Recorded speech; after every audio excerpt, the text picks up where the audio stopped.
Nauwi po sa trahedya ang masaya sanang pagsalubong sa bagong taon ng ilang residente sa bayan po ng Matalam, North Cotabato.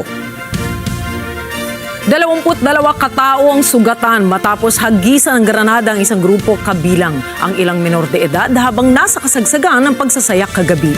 Agad naman pong nanawagan ang lokal na pamahalaan sa publiko na makipagtulungan sa mga otoridad para matukoy po yung mga salarin dito po sa malagim na pagpapasabog. Kunin natin ang detalye sa report ni Army Mangco. Sa gitna ng saya para salubungin ang taong 2026, nabulabog ang mga residente ng Barangay Dalapitan sa bayan ng Matalam, lalawigan ng North Cotabato dahil sinabayan ng pagsabog ng granada ang paggamit ng paputok. 22 individual kabilang ang ilang mga bata ang sugatan matapos hagisan ng granada ang isang grupong nagkatuwaan sa pagpaputok ng mga pyrotechnics sa paghiwalay ng taon. Ayon sa ulat, masayang nagpapaputok at nanonood ng pyrotechnics ang mga biktima nang biglang dumaan ang dalawang lalaking lula ng motorsiklo at inihagis ang isang fragmentation grenade. Matapos ang pagsabog, agad na tumakas ang mga sospek patungo sa hindi pa matukoy na direksyon.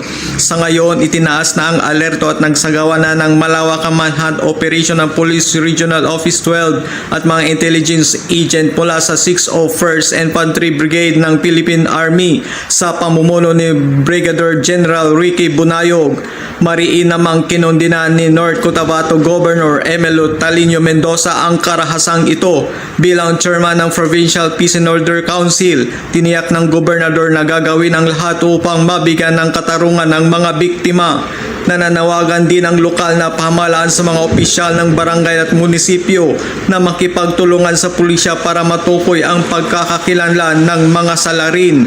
Mula rito sa North Cotabato, Army Mangco para sa Mata ng Agila. Matatag, matapang, matapat.